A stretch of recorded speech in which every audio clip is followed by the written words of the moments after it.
Buenas tardes a todos.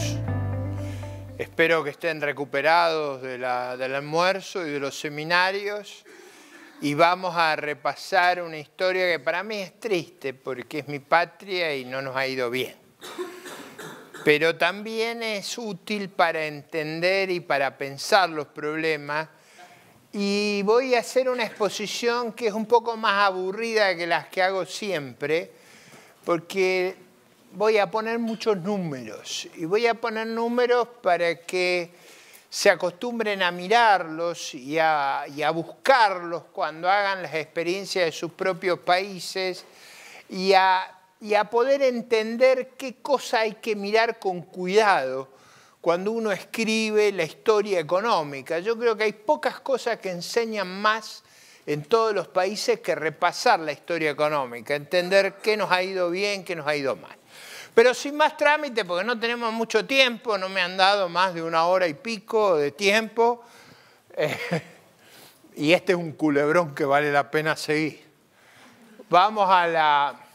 Ahí ustedes tienen lo que los argentinos vivimos acomplejados, hasta los porteños están acomplejados, que es esta decadencia. Si ustedes miran hasta la Segunda Guerra Mundial, el país tenía un nivel de vida muy parecido a los países europeos y a partir de ahí se ha producido una caída sistemática que de prácticamente tener el nivel de vida per cápita de los países europeos hemos caído hasta entre 40 y 50% de esos países.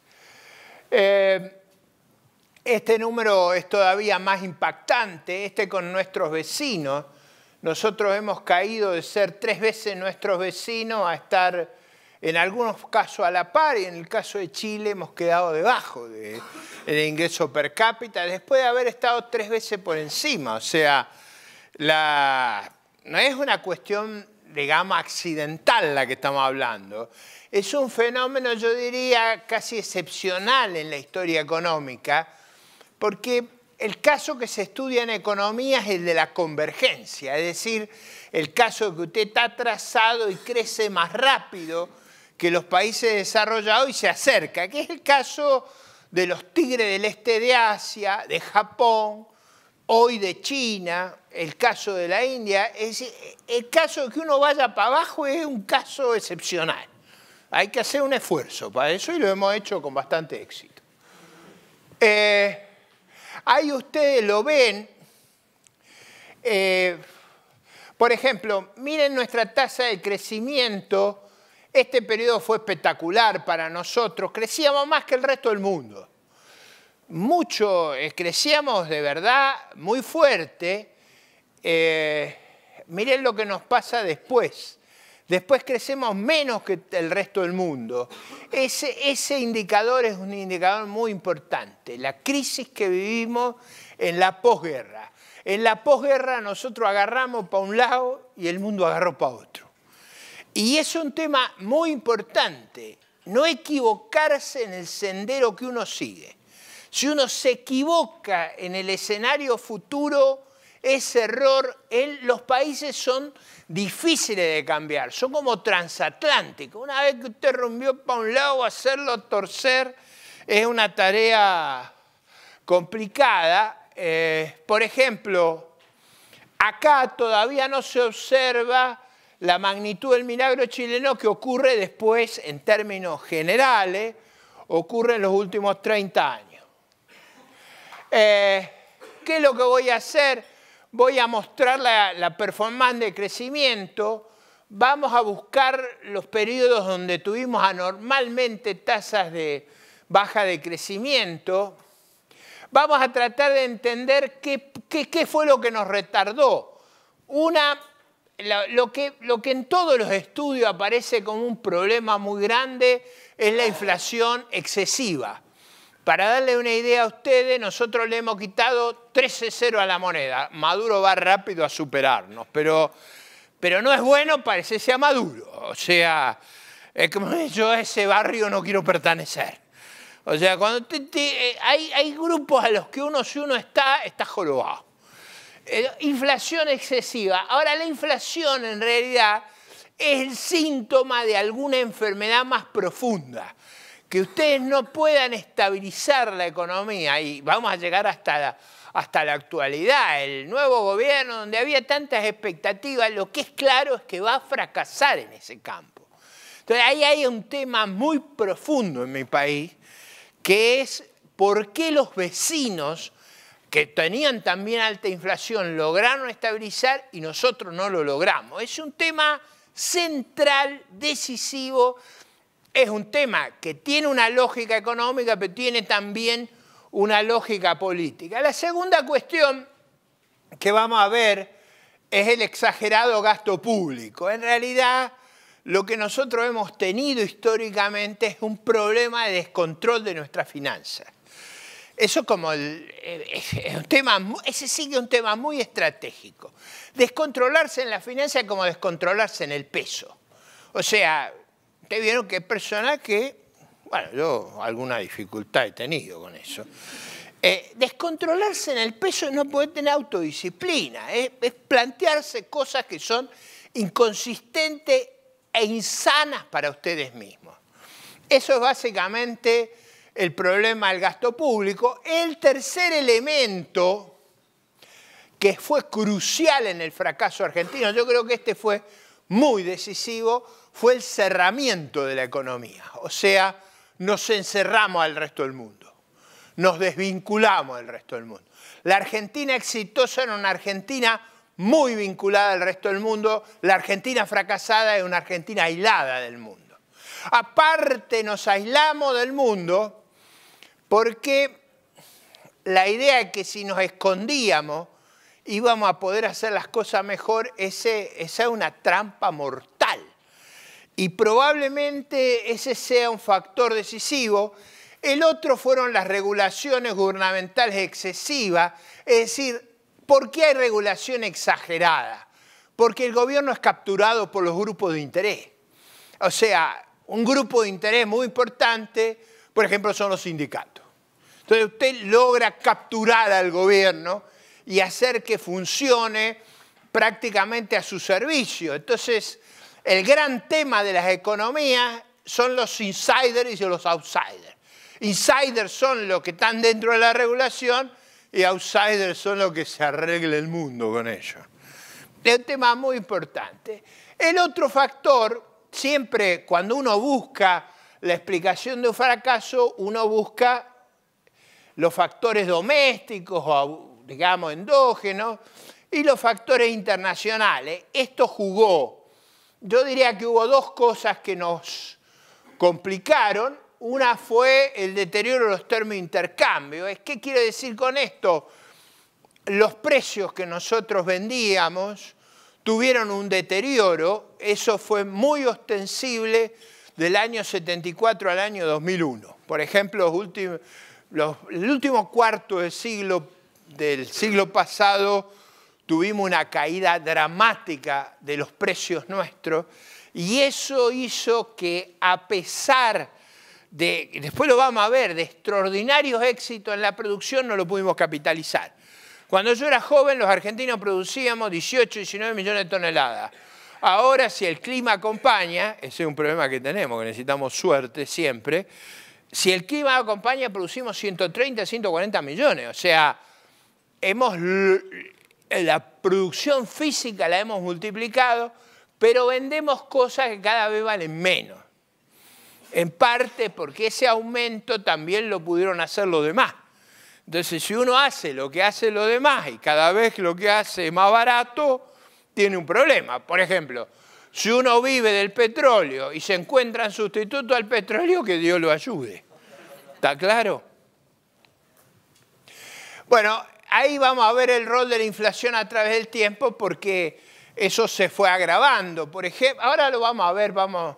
Bueno, ahí está el gráfico. Este es el PBI de Argentina y el PBI de Estados Unidos. Y ahí se ve con claridad que nosotros tuvimos acá hacia la Segunda Guerra Mundial. Los Estados Unidos se despegó dramáticamente de nosotros, que no había ocurrido hasta esa fecha. nosotros no pudimos seguir ese ritmo. A ver, espera un poquito que ahí se me pasó. Acá no sé si lo ven bien. Acá está el PBI relativo de Argentina con otros países. La celeste es el mundo. El mundo emergente creció más que los Estados Unidos. Estos son los países de colonización reciente. Esto es Argentina. O sea, ustedes miren con cualquiera de las comparaciones, da muy mal a Argentina y de nuevo el corte es la Segunda Guerra Mundial. Okay, a partir de ahí rumbeamos para el demonio. Ahí ustedes tienen las tasas de crecimiento. Fíjense,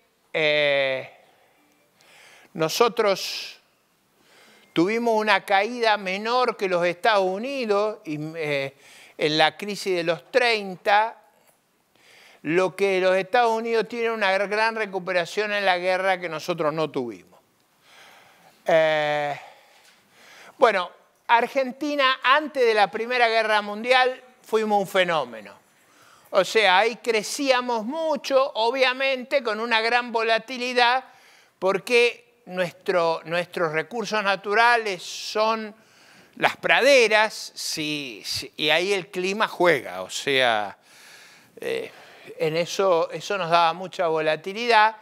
Entre guerras, no le logro encontrar acá el punto, entre guerras decrecimos, pero tuvimos menor variabilidad, o sea, nos fuimos aislando. Luego de la Segunda Guerra Mundial empezamos a crecer más lento que otros países y después del 73 nos metimos en un lío espectacular. Después del 73, cuando nuestra inflación pasa a tener 3 dígitos, y ahí ya el nivel de destrucción del capital social, de las reglas de juego de nuestra sociedad se volvió muy crítico. Ahí ustedes lo ven. Fíjense, nosotros tuvimos una inflación muy parecida a los Estados Unidos y de repente nos fuimos al... Bueno, no quiero usar la palabra... y ahí se ve con claridad, fíjense la tasa de inflación en la segunda mitad del siglo, y fíjense del 73 al 99, o sea, estamos hablando de tasa de inflación extraordinaria, o sea, absolutamente anormales, que las tuvieron otros países de América Latina, pero ellos lograron salir del problema. Por ejemplo, Uruguay, Chile, Perú, Bolivia, Paraguay, tenían tasas de inflación altas como las nuestras. Brasil, todos ellos dejaron y nosotros... el consuelo que tienen muchos argentinos que todavía no nos parecemos a Venezuela, pero no es un consuelo conveniente. A ver, déjenme.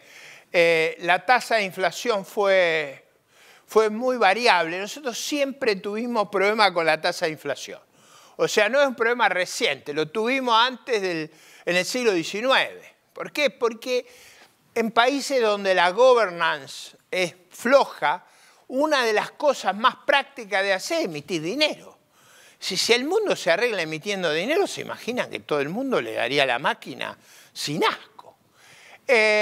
Nosotros tuvimos baja inflación aquí y desde Perón en adelante, desde la Segunda Guerra Mundial, después vamos a ver una carta del presidente Perón al presidente Ibáñez en Chile, donde dice, dele sin asco a la economía porque le va a ir bárbaro. Por suerte que no le hizo caso Ibáñez para los chilenos. Bueno, ahí tienen las tasas de crecimiento. Fíjense la tasa de crecimiento previa a la Primera Guerra Mundial y en el periodo de entreguerras, y fíjense cómo nos atrasamos acá y cómo nos volvemos a atrasar acá. Ese es el rasgo central. Déjenme avanzar. En todos los análisis econométricos, lo que más pesa en la explicación de nuestro atraso es la tasa de inflación. Ahora, yo no sé si eso es genuino o es que la tasa de inflación en realidad refleja la descomposición de una sociedad. Uno de los rasgos centrales de descomposición de una sociedad es que se le escape la tasa de inflación. O sea, una sociedad está enferma cuando no logra controlar la tasa de inflación. Una sociedad funciona cuando tiene reglas que no le permiten jorobar con la inflación. Déjenme avanzar. Fíjense, acá están los números del crecimiento argentino al principio del siglo. Acá es cuando mis abuelos vinieron de Irlanda y de las Vascongadas. Se la creyeron. O sea, hoy las Vascongadas e Irlanda son los países más ricos de Europa. Y a mi abuelo se les ocurrió venir para acá. Digo, en la depresión sufrimos, pero en realidad en la posguerra nos fue razonablemente bien. O sea, Argentina hasta el año 45 funciona razonablemente. Este cuadro es impactante. Yo siempre lo muestro porque me parece que es quizá la explicación más grande de nuestro fracaso. Argentina crecía mucho más que Latinoamérica, mucho más que los países de colonización reciente y mucho más que el mundo. O sea, una maravilla éramos. ¿Cómo se puede haber estropeado eso? Bueno, por eso me pidieron que explique esto. O sea, imagínense la bronca que yo tenía. Me piden que explique por qué somos fracasados. Una cosa complicada. Hasta psicológicamente. Hay que contemplar el daño psicológico de las personas. Bueno, acá tienen ustedes la inflación. Fíjense, nosotros prácticamente en los años 20, los años 30, no tuvimos prácticamente inflación. ¿Por qué no teníamos inflación? Esto es muy importante entenderlo. Básicamente lo que teníamos era una caja de conversión. O sea, nosotros nos vinculábamos al patrón oro y no emitíamos ni para darle plata al gobierno ni para darle plata a los bancos. Es tan sencillo como eso. O sea, hay institucionalidades que impiden que usted tenga inflación. Por ejemplo, Italia tuvo siempre inflación y ha dejado de tener inflación. ¿Por qué? Porque el banco lo manejan los alemanes. Por eso los italianos están muy enojados. Querrían volver a... Aunque eso hace daño, eso produce... Es como la droga. Pero fíjense, ese es un número impactante, porque con esto que quiero decirle, la inflación no es una enfermedad argentina. Nosotros tuvimos inflaciones menores al resto del mundo por un largo periodo de tiempo. Durante la primera mitad del siglo XX tuvimos inflaciones, los primeros desde 1890 hasta 1945, de las más bajas del mundo. Fíjense, ahí comparo la inflación con Estados Unidos. Los que vivimos después de la Segunda Guerra, algunos críticos míos dicen que tiene una fuerte correlación con su presencia en la Argentina. Yo nací en la posguerra. Desde que yo nací estamos jodidos. Esto es un problema. Pero fíjense, la inflación era menor que la de Estados Unidos. Es decir, esto es una cosa impactante lo que pasó. Por supuesto que la tasa de inflación fue ascendiendo. Fíjense, de no tener inflación a la época de Perón 25, después 30, después 35, después 58, y a partir de acá pasamos a los 3 dígitos. Ese es ¿A qué está vinculada la estabilización previa? Nunca antes de la guerra habíamos tenido enormes déficits. Teníamos déficits parecidos a los que están en el Acuerdo de Maastricht. O sea, no es que no teníamos déficit, pero teníamos déficits reducidos, en particular extraordinariamente bajos en la década del 20, que fue una época excepcional de la economía argentina en términos de éxito económico. ¿Por qué subrayo yo la década de los 20? Porque además tuvimos, al revés de la época de la primera parte del siglo, que, miren, en la primera parte del siglo, antes de la guerra, el que era entonces presidente de Argentina, Roque Sáenz Peña, en el año 1913 manda un mensaje al Congreso que yo siempre le sugiero a los argentinos, presentando la situación de la nación, que yo cuando los veo muy deprimidos le digo, vaya a leer eso. En ese mensaje él dice, no me puedo explicar cómo hemos sido tan exitosos. Esa era nuestra situación. Ahora, es verdad que gozamos en ese tiempo de términos de intercambio favorables.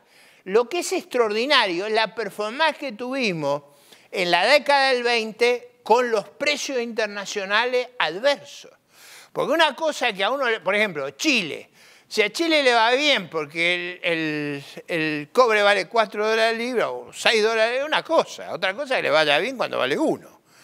¿Está claro el punto? A ver, espera un poquito.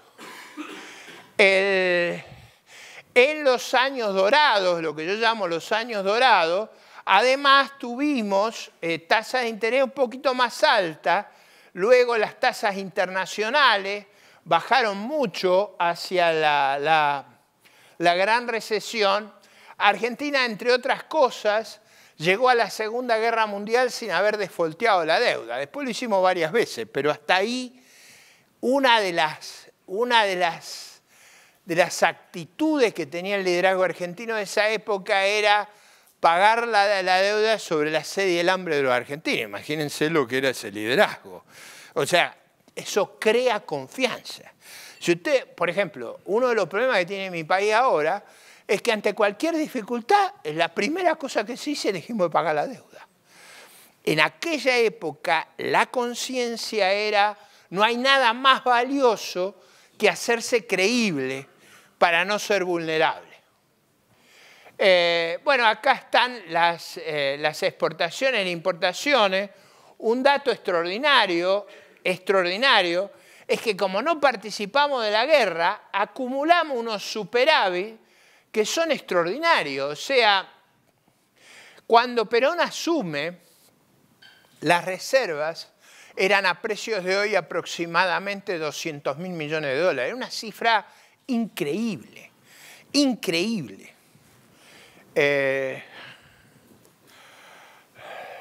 Ahí está el balance comercial. Yo le doy mucha importancia a esto porque con la plata que heredó Perón se pegó una fiesta otra que la de Chávez.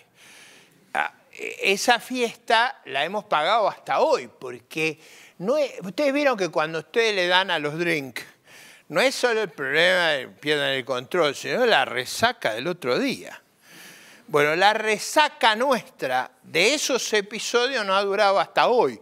O sea, hemos quedado confundidos sobre lo que funciona y lo que no funciona en el mundo. ¿Qué otro dato hay que es importante entender para la confusión que hay de diagnóstico en la Argentina? En la posguerra tuvimos términos de intercambio, acuérdense lo que yo les decía de la década del 20, en la posguerra tuvimos términos de intercambio extraordinarios. Entonces, si usted recibe inmensas reservas, tiene términos de intercambio extraordinarios, ¿qué es lo que haría una persona sensata? ¿Qué es lo que tienen que hacer los países o ustedes en su vida personal? Lo que hacen normalmente es una cosa bíblica. ¿Qué dice la Biblia? La Biblia dice, el primer economista fue aquel que lo asesoraba al faraón, que le dice, hay vacas flacas, hay vacas gordas. En las vacas gordas ahorrá para las vacas flacas. Esto quiere decir, uno no tiene que gastar con el ingreso del día, uno tiene que gastar sobre la base de sus ingresos permanentes. Cuando tiene circunstancias excepcionales ahorra, cuando tiene circunstancias desfavorables desahorra. Pero tiene que gastar no sobre lo que tiene de ingreso, sino sobre lo que sería su riqueza permanente. Uno de los problemas más serios que pueden tener los países es la confusión entre lo que es permanente y lo que es transitorio. Por ejemplo, mi país tuvo una gran confusión, que esta fue la idea del peronismo, sobre si estos años gloriosos eran sostenibles. No eran sostenibles porque no podíamos reproducir las condiciones de reservas excepcionales heredadas de la guerra y términos de intercambio extraordinario. Bueno, ahí ustedes tienen la tasa de interés, o sea, en la posguerra además la tasa de interés fue extraordinariamente baja porque básicamente en la guerra se hizo un convenio entre la Reserva Federal y la Tesorería de Estados Unidos para que el financiamiento de la guerra se abaratara. ¿Cómo rompimos la Argentina? Bueno, ahí está. En el año 48, miren lo que hizo Perón en el 47 y 48. Esto era tipo de cambio fijo. ¿Ustedes se imaginan estas tasas de crecimiento del gasto? Esto fue una locura. Y ahí está el corazón de lo que nos descalabró, y nos descalabró por muchos años, por la magnitud de lo que ocurrió. Fíjense, recuerden que habíamos tenido déficit entre 2 y 3 puntos del producto. Miren a dónde lo llevamos. Miren lo que hicimos. Esta cosa no nos la hemos podido sacar de encima. En particular, volvería dramáticamente con los Kirchner. Es decir, ahí volvimos a hacer la locura de esa época. Ahí, por supuesto, ¿cómo financiábamos ese gasto? Con una explosión de la cantidad de dinero. Fíjese a qué tasas expandíamos la cantidad de dinero. Siempre en la Argentina se dice que hay una correlación espuria entre la emisión de dinero y la inflación. Siempre dan igual. Pero la gente dice, no, nosotros teníamos presidente del Banco Central, no se enojen, pero era mujer, y decía que no había relación entre la cantidad de dinero y la inflación. Ustedes se imaginan el problema que teníamos. A ver, esto es importante entenderlo. ¿Qué rol cumple el dinero en una economía? El dinero cumple el rol de la nominalidad. Si no hay dinero, no hay precios absolutos, hay precios relativos. O sea, ustedes tienen manzana por naranja, manzana por papa, pero no tienen precios absolutos. Precios absolutos o precios monetarios solo existen cuando uno introduce el dinero. Entonces, la idea de que la inflación está divorciada de la emisión de dinero es un problema no económico, es un problema algebraico, una ecuación faltante y un tornillo faltante. O sea, ambas cosas son importantes tenerlas presentes. Bueno, obviamente, después de esos descalabros empezamos a devaluar. La devaluación en última instancia, fíjense que durante la guerra no devaluábamos y luego de estas locuras empezamos a devaluar a un ritmo extraordinario y empezamos con los famosos cepos. Una cosa que en la Argentina nos caracteriza son los cepos. O sea, tratar de impedir que las cosas ocurran naturalmente. El cepo es eso, es tratar de impedir que las cosas ocurran naturalmente. Por supuesto, siguen ocurriendo y se producen unas distorsiones excepcionales, pero la idea de que el gobierno puede controlar la marea es una idea popular en la Argentina. Nunca le hagan caso a esas cosas, no se les ocurra meterse en el agua y decir baje la marea. La marea no va a bajar y van a tener el problema del caso. Bueno, otra cosa que ocurrió, que es buena verla acá, es que la economía se fue cerrando. Sin embargo, la recaudación sobre las importaciones fue cayendo. ¿Cómo es posible que la economía se cierre y la recaudación caiga? Bueno, es muy simple. Empezamos a prohibir la importación. O sea, lo que empezamos a utilizar fue, en lugar de aranceles, cuotas, prohibiciones. Las cuotas y las prohibiciones son muy propias del populismo, porque ustedes pueden decir, está prohibido importar máquinas, consumo corriente, excepto para Pamela. Imagínense si Pamela es la única que puede importar. La convierto en monopolista. Entonces, esa idea mercantilista de prohibirle a todo excepto a mis amigos hizo que el país fuera cada vez más cerrado, cada vez recaudábamos menos de aranceles y sin embargo cada vez teníamos más problemas. Y ahí ustedes ven, tuvimos un boom de crecimiento. Cuando ustedes aplican una locura de estas al principio del chavismo, al principio del peronismo, ustedes tienen un auge y después tienen un derrumbe como el que acá se ve rápidamente.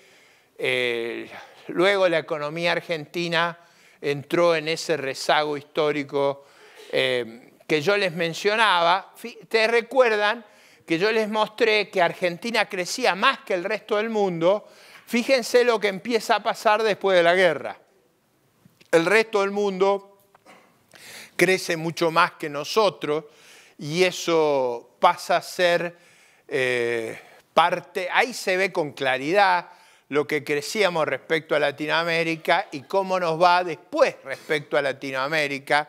Yo creo que es muy ostensible el caso. Lo mismo ocurría no solo con el resto de Latinoamérica, sino con el resto del mundo. Por supuesto que la inflación se disparó en Argentina.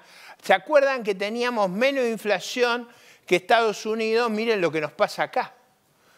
Acá es cuando empezamos a tener una inflación extraordinaria. Perón, para llamar la atención, decía, ¿quién ha visto un dólar? El dólar, no le den bolilla al dólar, no se preocupen. ¿Quién ha visto un dólar? Bueno, eso es como lo que hablábamos cuando discutíamos de populismo, la neolengua. Perón fue un gran inventor de neolengua. O sea, quitarle la relevancia a los hechos relevantes. Ahí ustedes ven cómo empezó a volar la tasa de inflación. Inicialmente lo que pasó, siempre mi mamá me decía, estos años fueron espectaculares. Claro, insostenibles, pero para el que los vivió, espectaculares. Bueno, déjenme avanzar un poquito más.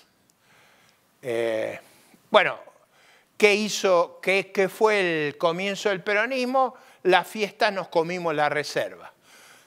Habíamos acumulado un volumen de reserva extraordinario y en la posguerra lo liquidamos. Fíjense, miren este dato, porque este dato es impactante. Es el único país del mundo que pasa. Nosotros, bueno, no, hay otro país que pasa esto, que yo creo que es una cosa que ha pasado sin ser notada en el mundo. Fíjense que nosotros bajamos nuestras importaciones per cápita de una manera extraordinaria. Fíjense que nadie en el resto del mundo lo hace. ¿Cuál es el único caso que se parece a nosotros? Cuba durante el castrismo. Hoy Cuba importa menos que en el año 85. Pónganse en el lugar de Chile. ¿Se acuerdan cuánto eran las importaciones en el año 85? Piensen lo que pasaría hoy en Chile si importaran lo del año 85. Sería una catástrofe. Eso es lo que pasa en Cuba hoy. Digo, para entender el problema. Esta es la famosa carta de Perón a Ibáñez. Todos tratarán de asustarlo, como por ejemplo yo, con el espectro del colapso económico. Todo es mentira. No hay nada más elástico de la economía, a la que todos temen tanto porque no la entienden. En manos de este energúmeno estuvimos. Consejo de Juan Domingo Perón al presidente Ibáñez de Chile. Bueno, esto es interesante, no tengo tiempo de explicarlo, pero esto, por ejemplo, miren la década del 20. ¿Para qué trabajó la dirigencia argentina de esa época? ¿Cuál era la obsesión cuando éramos un país sensato? Volver al patrón oro, volver a las disciplinas, volver a las reglas. Todo el gobierno del presidente Alvear fue tratar de volver al patrón oro. Era en esa época volver a la normalidad. Ahí hay un gran debate muy interesante entre Keynes, Churchill y lo que hizo Poincaré y Rueff en Francia, pero hoy no tengo tiempo ahora de comentarlo. Básicamente en aquella época fuimos muy cuidadosos con la cantidad de dinero. Fíjense, esta era la cantidad de dinero. Nosotros pusimos en aquella época un control de cambio, pero no fue un control de cambio para pegarnos una fiesta. En realidad, durante la década de los 30 mantuvimos una gran disciplina en materia de emisión. Y ahí tienen el récord de crecimiento de principio de siglo hasta la Segunda Guerra Mundial. En algún paper que yo escribí hace varios años, yo atribuí las locuras después de la Segunda Guerra Mundial a estas dos grandes recesiones. Nosotros sufrimos dos grandes recesiones, una en la Primera Guerra Mundial, porque estábamos muy integrados al mundo. Viene la guerra y nos quedamos aislados, y nos quedamos sin insumos. Y la segunda en la crisis de los 30. Y yo creo que esas dos crisis crearon cierto sentimiento, a pesar de este inmenso éxito, de que había algo mal en estar integrados al mundo. Déjenme... Bueno, obviamente no pretendo que aprendan esos números. Lo que estoy tratando es de ponerles números que son importantes. Una cosa que es importante, fíjense, es la base monetaria, la reserva de oro y el crédito interno.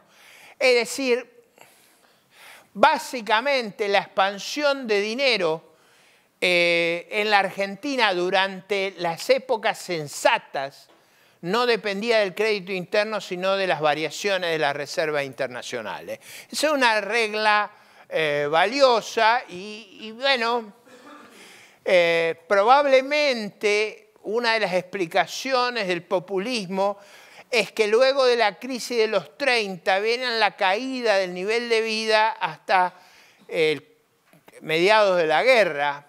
Eso tiene mucho que ver con el derrumbe de los términos de intercambio que sufrimos durante la gran recesión. Fíjense que a pesar de tener terribles pérdidas en los términos de intercambio, nuestros desequilibrios fiscales fueron muy pequeños. Déjenme ver acá. Bueno, acá está la locura de la inflación en la época del peronismo, ese fue el comienzo. Acá están los ciclos. Muchas veces cuando nosotros hablamos de nuestro fracaso, una cosa que hay que entender es que cuando decimos que nos hemos rezagado, no estamos diciendo que no hemos crecido. Nosotros hemos seguido creciendo, nada más que a un ritmo más lento. O sea, la Argentina crece entre el 64 y el 2016 al 2,5%, al 1% anual per cápita. Este punto es muy importante. Una de las explicaciones del fracaso del presidente Macri, en el sentido de poder recuperar la economía, es haberse planteado metas fantasiosas. O sea, la Argentina, si yo cortara entre el 74 y la actualidad, aproximadamente nuestra economía crece al 0,7 per cápita, al 0,6. El presidente Macri decía que íbamos a crecer al 3,5. O sea, ¿por qué la tasa de crecimiento iba a saltar 6 veces? Yo nunca lo pude entender. Eso, parte de los problemas es creer que cuando uno llega, las circunstancias se van a volver favorables. ¿Me siguieron el argumento? Ese es un tema muy importante para entender los problemas de Argentina. El presidente Macri lo acaba de reconocer. Dijo que él fue exageradamente optimista. Por suerte al piloto que me trajo de aerolínea no se le ocurrió ser optimista con el combustible. Entonces nos quedábamos en la cordillera. Digo, para entender el problema... Bueno, acá viene la gema de esta exposición, así que presten atención. Hay varias gemas, creo yo.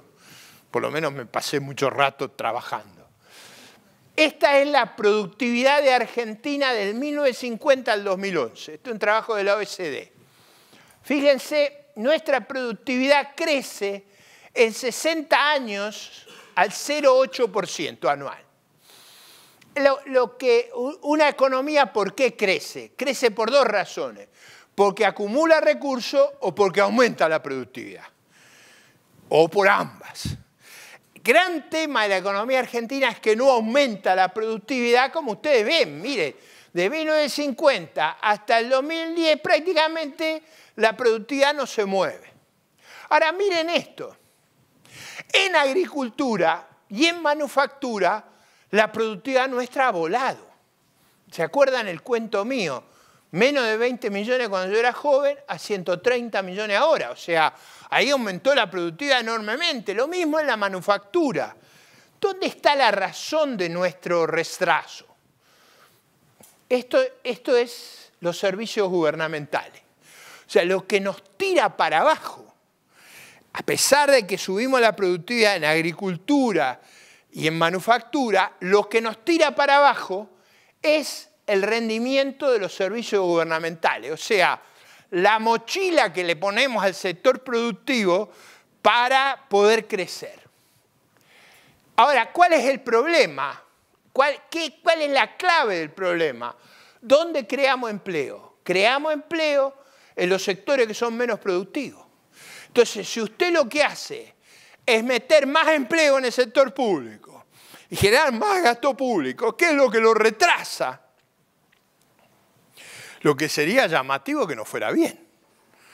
¿Está claro el punto? O sea, nosotros, el problema de rezago que traemos es que el grueso del empleo lo hacemos en los sectores donde la productividad baja. Es imposible crecer ahí. Ahí hay otra cosa que es extraordinaria.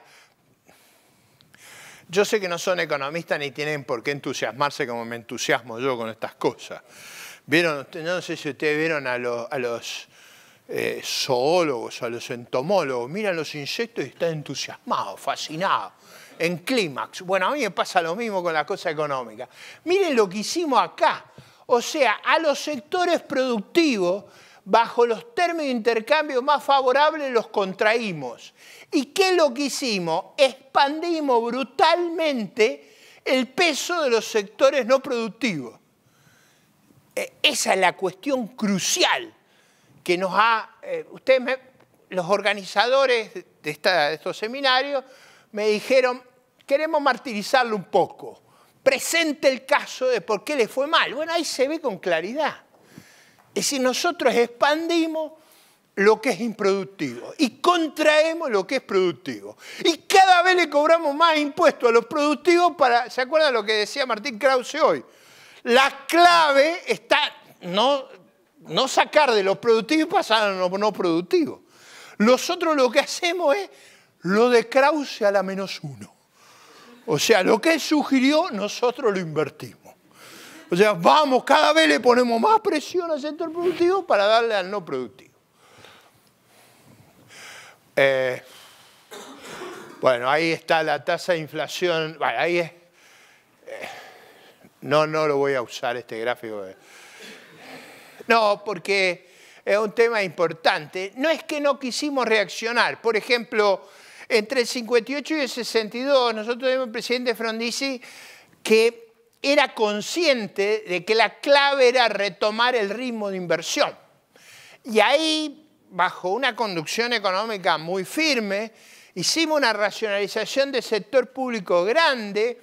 Y fíjense lo que hicimos, saltar la inversión. La clave para crecer es invertir. Sin inversión no se puede crecer. Luego, yo diría, durante el 67 al 72, nosotros tuvimos una época que yo diría los déficits fueron no excepcionales, la tasa de inflación no fue excepcional, crecimos poco, pero fue antes de la catástrofe que empieza en el 73. Acá nosotros nunca hicimos una racionalización, siempre tuvimos un nivel de gasto importante. Retengan estos números para lo que viene después, pero lo más importante es que tuvimos déficit extraordinario. ¿Se acuerdan que yo decía que la clave de antes del 45 era los niveles del déficit? Acá es cuando nuestra tasa de inflación salta. Este es el déficit que tiene Chávez, por ejemplo. Esos números hacen volar las economías. Eso fue lo que nosotros hicimos a mediados de la década del 70 y ahí está la explicación de nuestro rezago. Ahí tienen información, pero yo quiero... ¿En qué otro periodo nosotros funcionamos? Esperen un poquito. ¿Dónde hicimos un esfuerzo de nuevo de normalizarnos? En la época de la convertibilidad. Fíjense lo que bajamos el gasto primario. Acá hicimos una gran baja del gasto primario. No tan fuerte el gasto total porque estábamos endeudados, pero volvimos a tener situaciones fiscales razonables, que es la clave del éxito para nuestros países. Déjenme. Todo lo que está ahí, ustedes cuando lo vean, les va a servir para entender nuestra historia en detalle, con los números muy cuidadosamente hechos. Esta es la historia más reciente. Esto centra en el año 2000. Argentina es la roja. Parte de por qué caen los Kirchner es el fracaso económico. O sea, hace 10 años que el PBI per cápita de Argentina no crece. 10 años sin crecer. Acuérdense lo que yo les conté en la posguerra. Crecíamos al 1%. Ahora hace 10 años que el PBI per cápita no crece. El presidente Macri creía que íbamos a crecer a 3,5 por año. Es una cosa... No, digo porque uno de los problemas graves es cuando usted vive en un mundo de ensoñación. Eso es peligroso para los países y eso hay que registrarlo. Fíjense el caso interesante acá es el caso de Uruguay. Uruguay cae al igual que la Argentina en la crisis de principio de siglo. Fíjense cómo se recupera.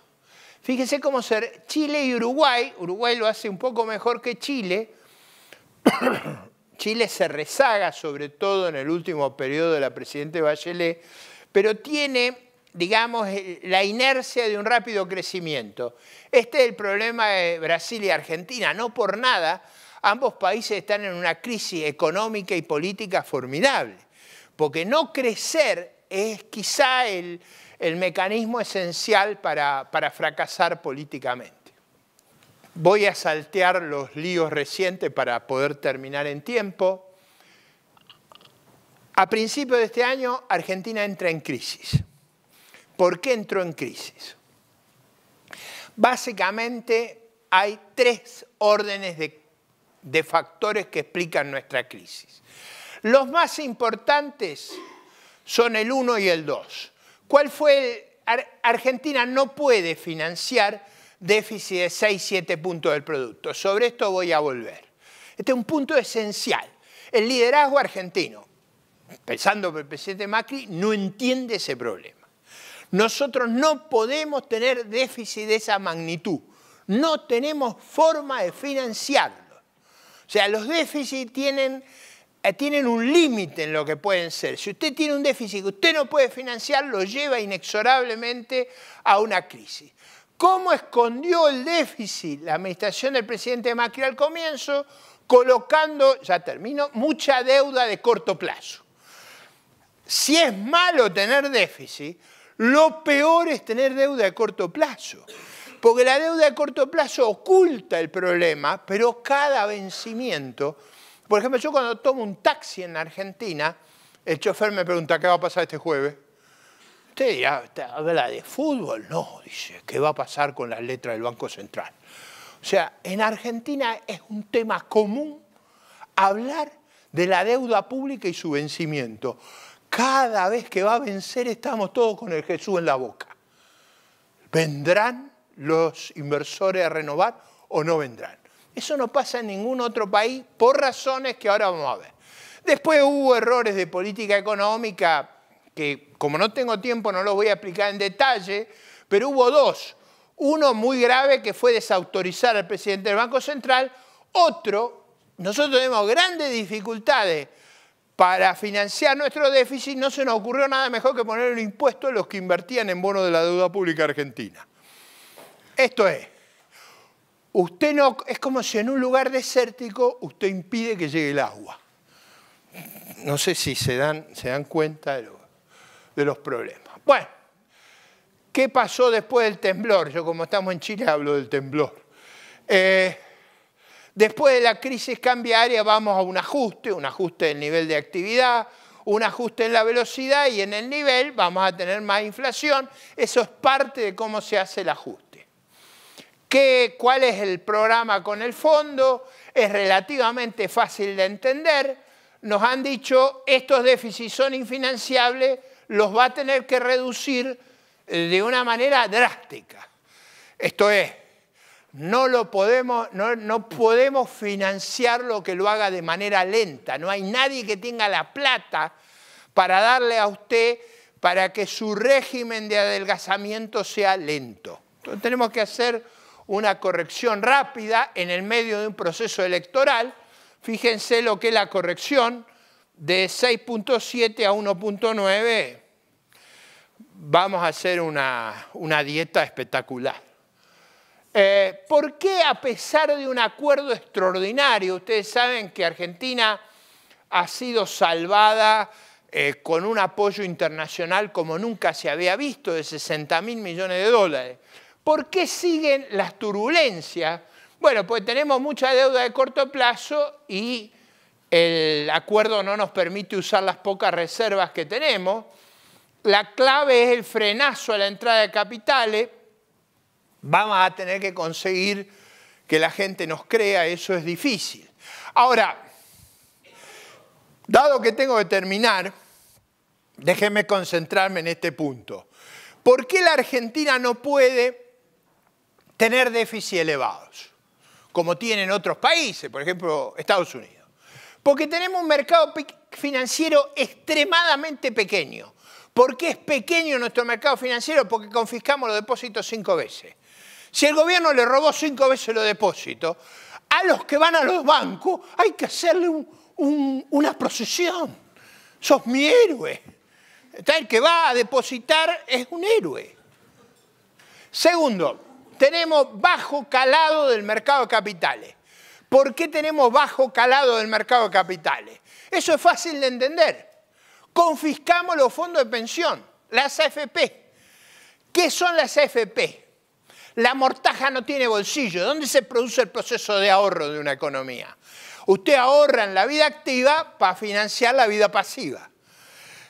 Los fondos de pensión lo que hacen es ahorrar en la vida activa y le devuelven en la vida pasiva. Si usted los confisca y se gasta la plata que tienen, usted no tiene quien le renueve la deuda. Eso a veces a mí, cuando hablan en estos países de confiscar los fondos de pensión, yo digo, no se compre en el infierno de Argentina. El tercero es que tenemos bajo ahorro agregado. Todas las ideas keynesianas uno las puede compartir o no. Pero ¿cuál es el problema de Keynes? El problema de Keynes era, hay ahorro excedente, como en Japón ahora. Los japoneses viven obsesionados por la vejez. No tienen miopía intertemporal. Están pensando qué van a hacer dentro de 60 años. En la Argentina no hay nadie que piense la semana que viene. O sea, nosotros le exportamos un economista a Japón y se acabó el problema de exceso de ahorro. Pero nosotros no tenemos ahorro. Entonces, si no tenemos ahorro, no podemos tener un sector público que desahorre. Para que uno desahorre, tiene que haber otro que ahorre. Nosotros el que ahorra no lo tenemos. Entonces, más allá del caso keynesiano, no tenemos el caso para hacer esas locuras. El cuarto problema, este es otro error del presidente Macri, que es importante entender. Macri, ¿qué decía? La deuda nuestra es chica. Es chica. ¿Por qué? Porque la medía respecto al PBI, pero eso no es una forma correcta de medirla. ¿Qué es lo que determina si una deuda es chica o grande? El precio. Si usted tiene que pagar un precio muy alto, la deuda es grande. Y Argentina pagaba, ya va, spread, estoy tan entusiasmado, me quieren cortar. Que Argentina pagaba spread muy grandes. Si usted paga spread muy grande, la deuda es grande, aunque parezca chica. ¿Me siguen el razonamiento? Lo que importa para saber si una deuda es grande o chica es el interés que paga. Argentina, dadas las tasas de inflación que tenemos, tiene una baja monetización. Como tiene una baja monetización, si nosotros le damos al dinero para financiar el déficit, nos vamos rápidamente a 3 dígitos de inflación. Y esto es un poquito más complejo, pero yo diría, la Argentina tiene su sector externo muy dependiente de los recursos naturales. Si nosotros pasamos a déficit, o sea, si hacemos déficit, Argentina se revalúa fuertemente. Si tenemos que pasar a superávit, tenemos que mandar el tipo de cambio al demonio. Por esa razón, no nos conviene hacer déficit en la Argentina. Por eso, yo cuando discuto el programa del presidente Macri digo, el programa era viable. A mí me parecía que era inviable, las metas de inflación eran inconsistentes, había un enorme riesgo de decepción y de crisis de confianza, había cierta improvisación y amateurismo. Pero el problema es que si hubiera sido viable, no era conveniente. Porque, a ver, hacer déficit, o sea, pedir prestado al resto, ¿cuándo a usted le conviene? Cuando el costo de lo que usted se endeuda le cuesta menos que lo que le produce la inversión que usted hace. Si usted se endeuda para gasto corriente, no hay ni que hacer la cuenta. Eso usted lo empobrece. Más aún, si yo hiciera el ejercicio keynesiano, en la Argentina da muy bajo multiplicador para el gasto corriente, da muy alto multiplicador. Lo que no hay que hacer es subir los impuestos ni bajar la inversión pública.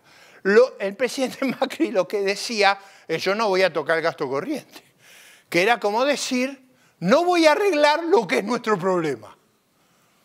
¿Se imaginan cómo construir expectativas favorables bajo esa regla? Y con esto cierro. Cuando yo les digo no tenemos sistema bancario, no le estoy diciendo una broma. Fíjense lo que es el sistema bancario nuestro respecto al chileno o respecto al americano. Trump puede tener déficit de 5 o 6% porque tiene un sistema financiero respecto al producto que es 10 veces el de Argentina. O sea, nosotros tenemos un sistema financiero extraordinariamente pequeño que no permite que tengamos déficit. Miren lo que es nuestro mercado de capitales. El Estado ha robado tanto a los que invirtieron que nadie invierte. A ver, si no hay mercado de capitales, ¿quién les va a comprar la deuda? Creo que el que me escuchó ya entendió por qué desde la Segunda Guerra Mundial, y con gran tristeza lo digo, mi patria se ha subdesarrollado, que es un fenómeno muy doloroso, es un fenómeno muy frustrante y quizás explica esa sensación que tienen muchos en la Argentina y que nos produce tanto dolor de la dificultad de ser viables en el largo plazo. No es que hay una cosa rara ahí. Lo que ha ocurrido es culpa, básicamente, de haber construido instituciones incorrectas, de haber seguido políticas disparatadas y de haber elegido liderazgo nefasto. Muchas gracias.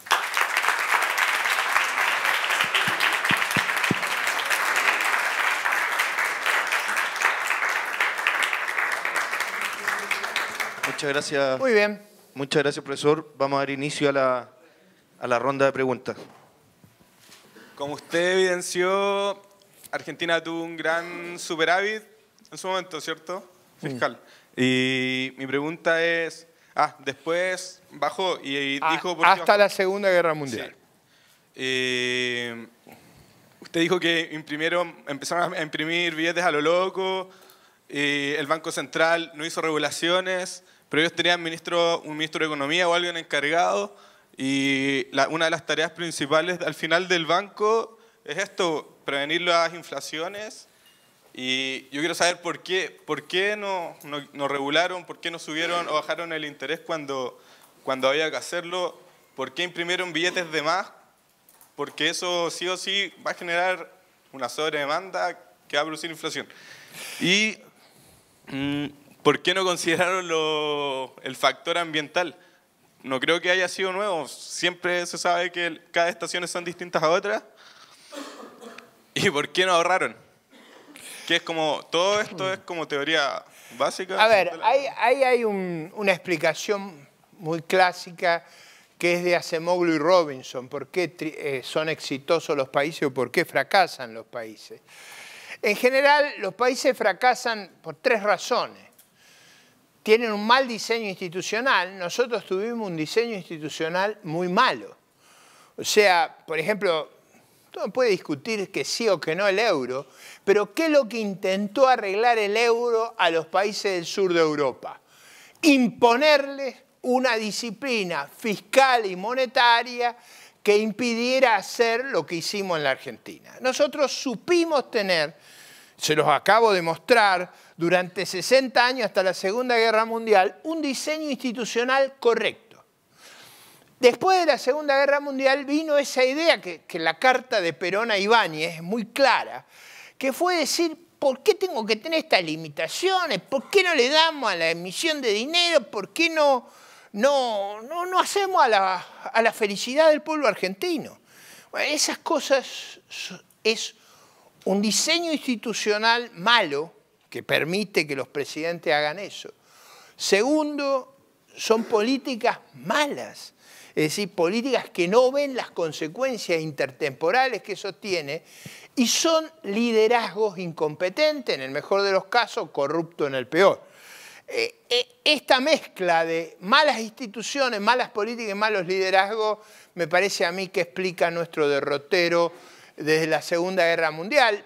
Una vez que usted toma un sendero decadente, dar la vuelta es muy complicado. ¿Puede ser por la ideología? Parte fue la ideología, parte, digamos, Venezuela fue un país muy exitoso hasta fines del siglo XX y eligió un energúmeno que decía cosas de energúmeno. Y no hubo, es decir, hubo una incapacidad de las élites de pararlo. Ahí fue peor que en nuestro caso. En general, los países a veces toman decisiones trágicas. Yo siempre, el caso más claro para mí, debe haber pocas personas más nefastas que los Castro y Che Guevara. Cuando uno mira Cuba en el año 58 era 5 veces República Dominicana. Hoy es el 75% de República Dominicana. Sin embargo, en muchos de nuestros países hay gente que cree que eso es un paraíso. Es un paraíso que la gente se escapa en balsa con riesgo de caer en manos de los tiburones o en las mandíbulas de los tiburones. Así que se imaginan qué paraíso es el que se quiere la gente escapar. Ahora, ¿por qué la ideología lleva a esas cosas?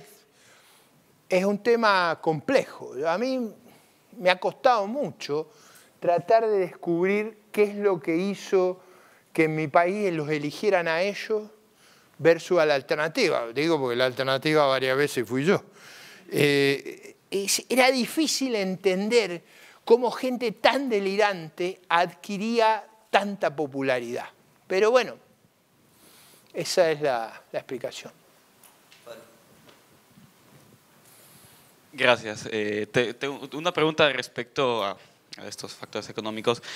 Bolivia actualmente tiene un déficit fiscal de 8,3%, es el 5º año consecutivo. Tiene un déficit comercial de 1.302 millones, una reducción de las reservas internacionales netas de 33% en los últimos 3 años y una deuda de 9.000 millones, la mayoría con China. ¿Qué tan probable, según estos datos, hace una estimación, es que Bolivia llegue a la situación argentina, a una superinflación o a una inflación apresurada, ya que hasta ahora Bolivia se ha mantenido una inflación del 3% en este último tiempo? Yo diría con esos números, es altamente probable que se den la piña. Sí. Se van a dar la piña. Lo que pasa es que tuvieron varios años en los cuales, para los que no son bolivianos, Bolivia vende gas y lo pasó de vender de $1 a 8 o 9 dólares. Eso con una suba de nivel de vida extraordinario.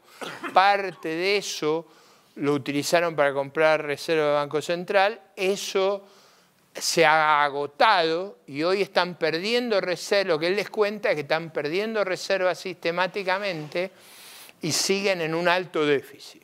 Bueno, yo diría, si no cambian del rumbo, se van a dar una piña inolvidable. Como se la dio Chávez, como se la dio Ortega, eso es previsible. O como nos la dimos nosotros en el pasado.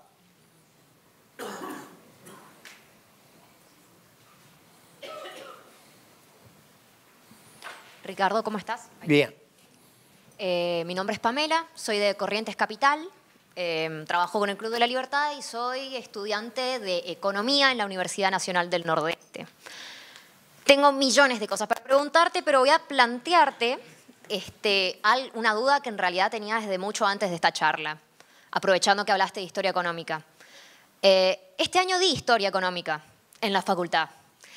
Y cuestión que las pocas veces que mencionaban al liberalismo era, sí, porque Martínez de Oz implementó las políticas neoliberales de Milton Friedman y pasó esto. Y yo pensaba, bueno, a ver, Martínez de Oz entre estas cosas tiene tablita cambiaria. Profesora, levantó la mano, la tablita cambiaria no me suena muy liberal. Sí, bueno, puede que eso no sea tan liberal, pero en promedio Martínez de Oz fue un neoliberal. ¿Qué pasa con Martínez de Oz? ¿Es de verdad?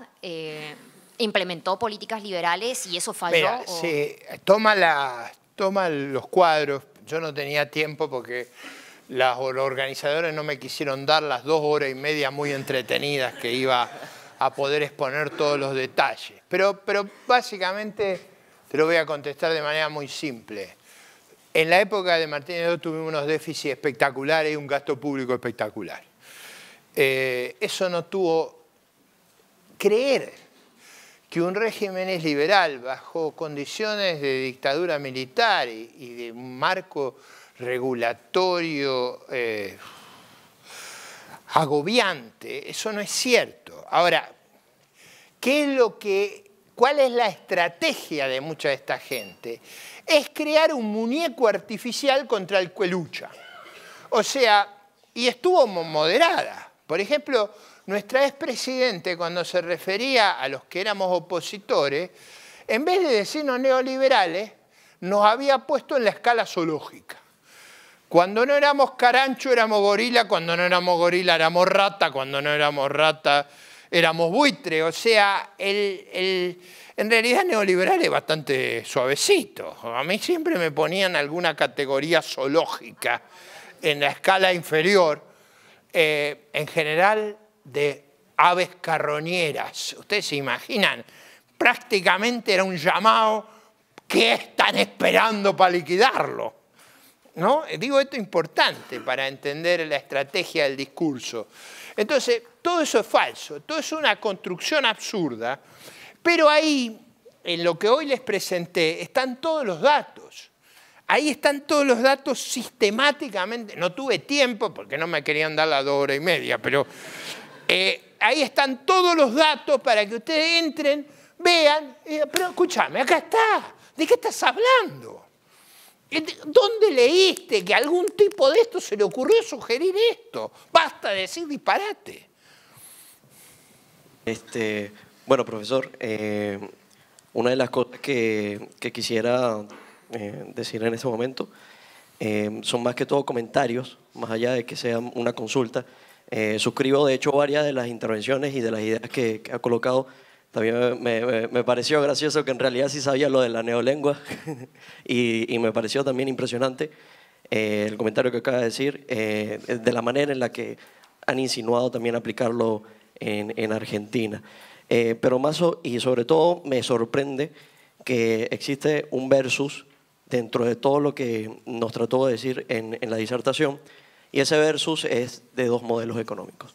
Un modelo que está sostenido en la dilapidación, en el gasto excesivo, Como usted dijo muy acertadamente, y también lo decía Hayek de ese modelo de Keynes, es como darle más licor, más alcohol a un borracho. Y bueno, lamentablemente, tanto Argentina como supongo que en algún momento Venezuela nos tocará vivir parte de la misma resaca. Pero lo bueno es que han tenido ya una oportunidad para poder reivindicar como tal ese proceso.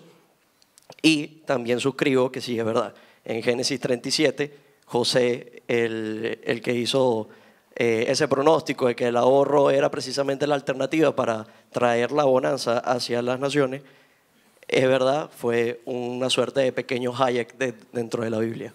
El primer economista, no es Adam Smith, es José. No, pero eso no tiene que ver más, eso tiene que ver más con un acto de sentido común, que es a lo largo de su vida balancee.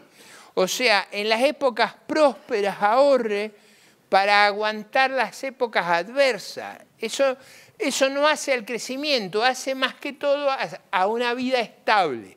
¿Qué es lo que hace al crecimiento? Al crecimiento lo hacen dos cosas: la acumulación de recursos y el aumento de la productividad. Ustedes, para aumentar la productividad, una cosa que no tienen que hacer es ese crecimiento espectacular del gasto público. En general, el gasto público no genera productividad. Por lo que decía Martín Krause hoy, porque lo que hacen ustedes es sacarle recursos a los sectores productivos y dárselo a los no productivos. Y sobre todo porque suben los impuestos. Y los impuestos actúan como un gran factor de deterioro de la productividad y de los incentivos de una economía.